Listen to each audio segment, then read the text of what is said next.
You know what's funny? We talk about it every single day. We stress about it, we dream about having more of it. But how often do we actually, really talk about money? I mean, truly understand it. Right? Money is literally everywhere in our lives, and yet most people never learned how to, actually manage it properly. Exactly. And that's what we're diving into today.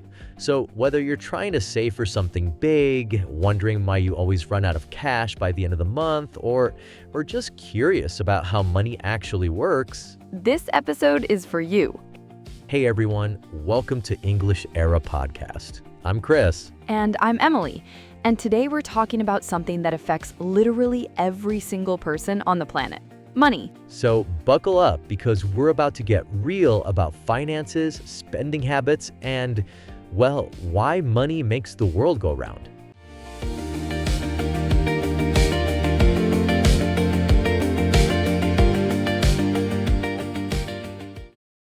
Okay, so Emily, let's start with the basics here. When people think about money, they usually think about having it or not having it, right? But what is money really? Ooh, great question. So the thing is, well, money is basically a tool, you know? It's a medium of exchange.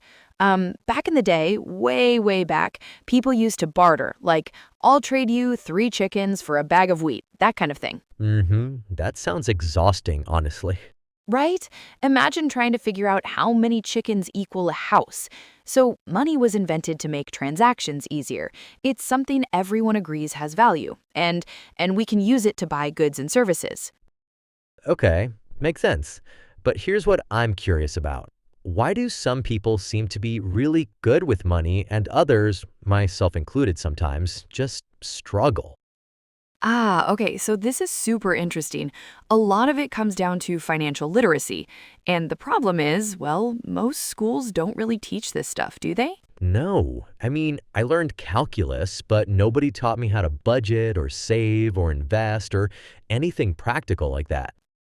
Exactly. So people grow up without understanding the basics, like the difference between needs and wants, how credit cards work, why saving's important, all of that. Right.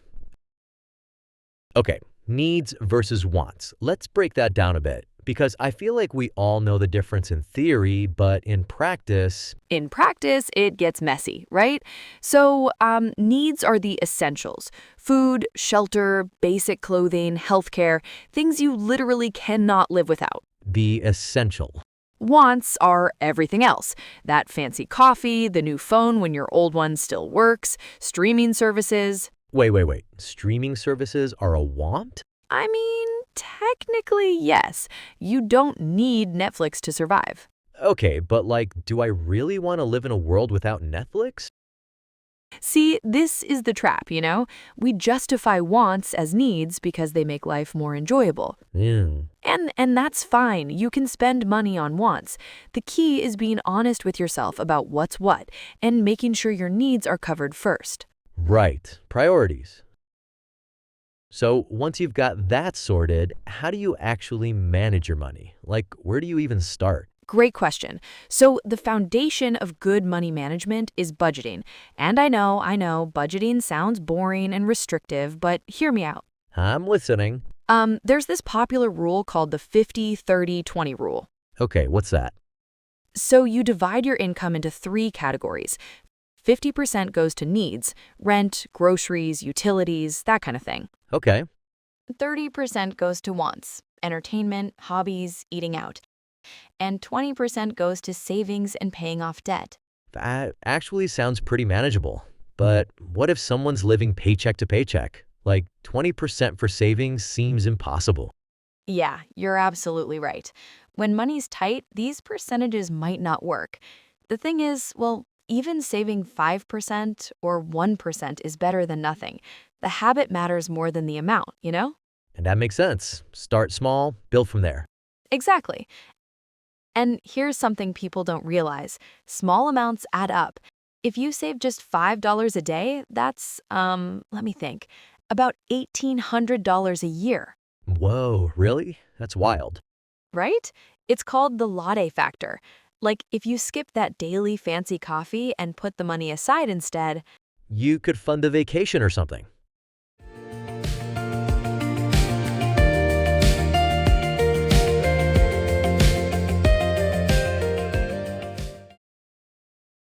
Okay, so we've talked about budgeting and saving, but what about debt? Because, credit cards, loans, that stuff can get out of control fast. Precisely. Ah, man, it's a huge topic. So the thing about debt is that not all debt is bad.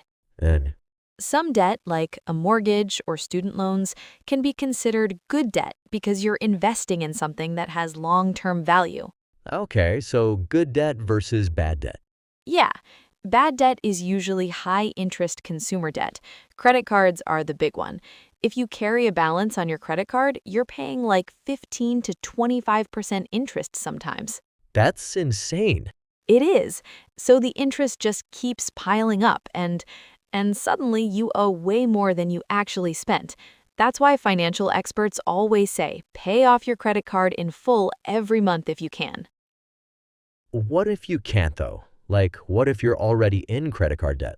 Okay, so there are strategies. One popular method is the debt snowball. You pay off your smallest debt first while making minimum payments on the others. Right, like a snowball rolling downhill. Exactly. There's also the debt avalanche method, where you focus on the debt with the highest interest rate first. That one saves you more money in the long run, but the snowball method can be more motivating because you see progress faster. Interesting. So it's about finding what works for you psychologically. Yes, money management isn't just math, it's psychology too. That's something people really need to understand. Speaking of psychology, let's talk about spending habits. Why do we buy things we don't need? Oh, this is fascinating. So, there's this whole field of study called behavioral economics that looks at why people make irrational financial decisions. One big factor is emotional spending. We buy things to feel better, to reward ourselves, or because we're bored or stressed. Guilty as charged. Retail therapy is real. It is. And marketers know this. They use all sorts of tactics to trigger emotional responses. Sales, limited time offers, buy now buttons. It all creates urgency and, makes us act without thinking. So, how do you fight against that? How do you stop impulse buying? Great question. One trick is the 24-hour rule. If you see something you want to buy that's not essential, wait 24 hours. Give yourself time to think about whether you really need it or if it's just an impulse. That's smart. Just pause. Yeah. Another thing is to unsubscribe from marketing emails and avoid window shopping, whether that's online or in stores. The less exposure you have to temptation, the easier it is to stick to your budget. That makes a lot of sense.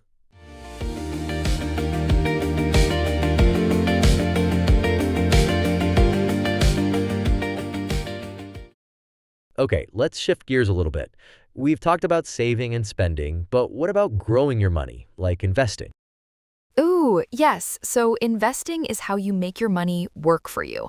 Instead of just sitting in a savings account where it might earn like 1 or 2% interest, you put it into things that have the potential to grow more.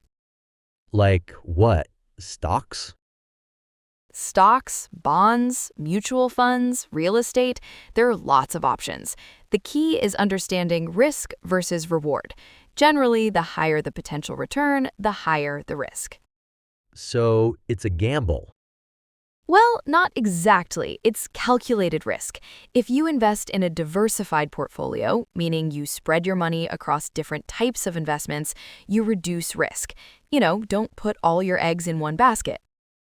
Right. Diversification. I've heard that term before.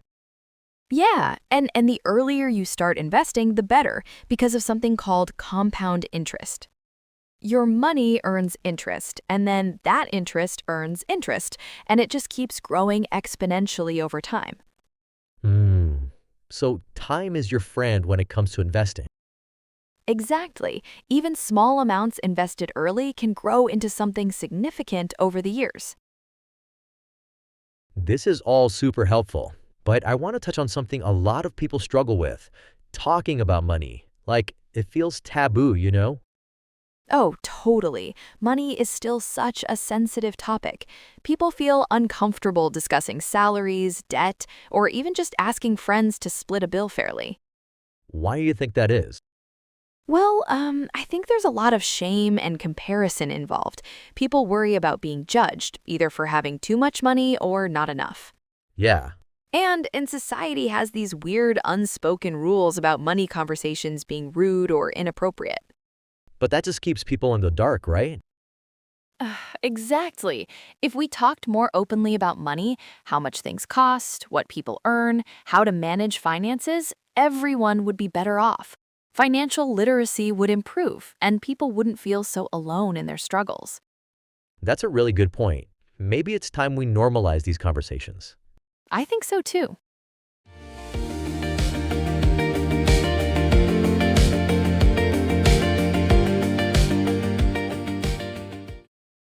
Emily, before we move on, I have to ask, what's the biggest money mistake people make?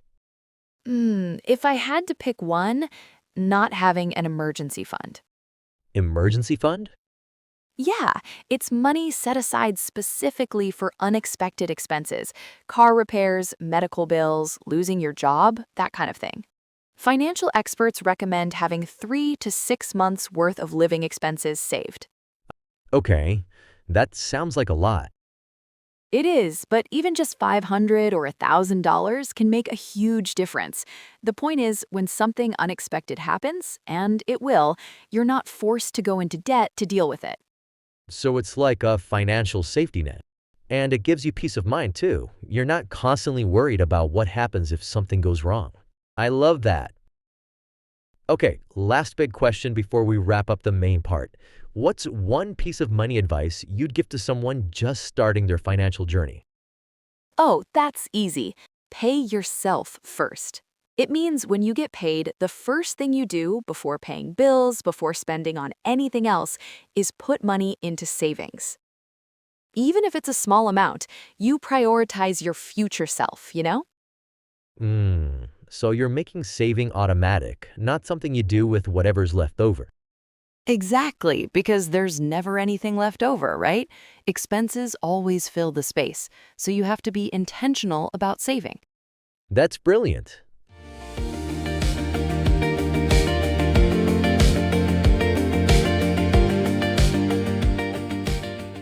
Okay, I think we've covered a ton of ground here. Now, to add even more listening practice, we are going to listen to two real situations where people talk about money. Let's listen. At the bank. Good morning. How can I help you today? Hi, I'd like to open a savings account, please. Of course, we have several options. Are you looking for a regular savings account or something with a higher interest rate? What's the difference? Well, a regular savings account offers more flexibility. You can withdraw money anytime, but the interest rate is lower. A high-yield savings account offers better interest, but there might be restrictions on withdrawals. I see. I want to save for a vacation, so maybe the high yield one? That sounds like a good fit. You'll just need to maintain a minimum balance of $500. Does that work for you? Yes, that should be fine. Perfect. Let me get the paperwork started.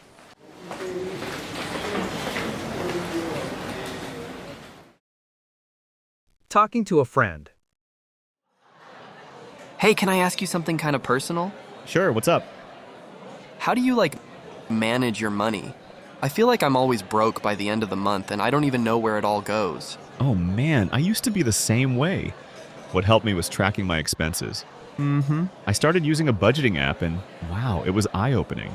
Really? What did you find out? Well, I was spending way more on food delivery than I realized, like hundreds of dollars a month. Hundreds of dollars. Once I saw the numbers, I started cooking more at home, and it made a huge difference. That's smart. I should probably do that too. Yeah, and honestly, it's not about depriving yourself, it's just about being aware, you know? Then you can make better choices. That makes sense. I'm gonna try it. Thanks.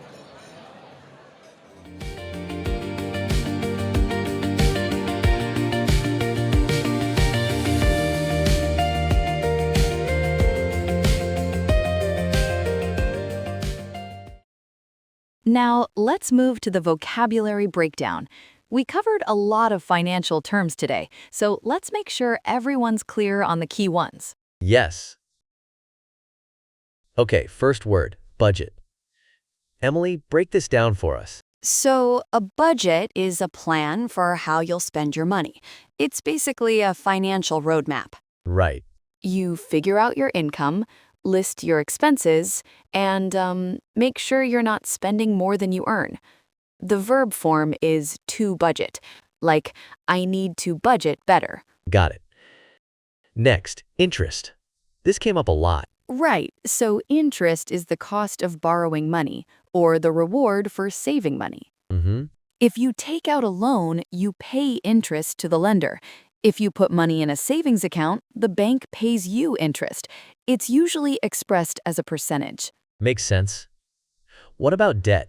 Debt is money that you owe to someone else. It could be from credit cards, loans, mortgages. Basically, anytime you borrow money, you're in debt until you pay it back. And we talked about good debt versus bad debt, right? Exactly. Good debt is an investment in your future, like student loans or a mortgage. Bad debt is high-interest consumer debt that doesn't build long-term value. Okay, next one. Savings. Pretty straightforward, but let's define it. Savings is money that you set aside for future use instead of spending it immediately. You might save for specific goals, like a vacation or a car, or just for general financial security. Love it. What about invest or investment? To invest means to put money into something with the expectation that it will grow in value over time. An investment is the thing you put your money into: stocks, bonds, real estate, whatever. Mm-hmm. The goal is to make your money work for you, you know? Right. Okay, here's an important one. Emergency fund. An emergency fund is money saved specifically for unexpected expenses or financial emergencies. It's your safety net. You don't touch it unless there's a true emergency, not for vacations or shopping, but for things like medical bills or losing your job. Next, expenses. Expenses are the costs you have to pay. Rent, groceries, utilities, subscriptions, whatever you spend money on. They can be fixed, like rent that's the same every month, or variable, like groceries that might change. And what's income? Income is the money you receive, usually from working. It could be a salary, wages, or money from other sources like investments or side jobs. It's the money coming in as opposed to expenses, which is money going out. Got it. Let's talk about credit card. A credit card is a card that lets you borrow money from a bank to make purchases. You're expected to pay it back, and if you don't pay the full balance, you get charged interest. It's super convenient, but it can be dangerous if you're not careful. For sure. What about compound interest? Ooh, this is a good one. Compound interest is when you earn interest on both your original money and the interest it's already earned. So your money grows faster and faster over time. Right. Albert Einstein supposedly called it the most powerful force in the universe. That's pretty amazing. Okay, one more. Diversify or diversification. To diversify means to spread your investments across different types of assets, so you're not putting all your money in one place. Diversification reduces risk, like if one investment does poorly, you have others that might do well. Perfect. I think that covers the main vocabulary from today. Yeah, and remember you guys, learning financial vocabulary in English is super useful because so much business and finance happens in English worldwide. Absolutely. So practice using these words, write them down, and, try to use them in real conversations.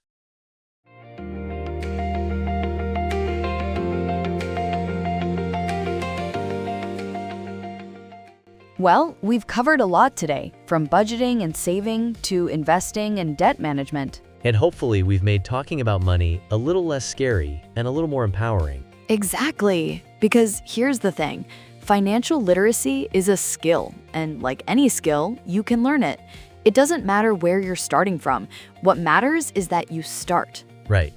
And remember, small steps lead to big changes. Even just tracking your spending or saving $5 a week is progress. Absolutely. So wherever you are in your financial journey, be patient with yourself. You've got this. Thanks so much for tuning in to English Era Podcast. If you enjoyed this episode, don't forget to subscribe and share it with your friends who are learning English. And if you have questions or topics you'd like us to cover, reach out to us. We love hearing from you. Until next time, keep learning, keep growing, And keep improving your English. see you next time. Bye.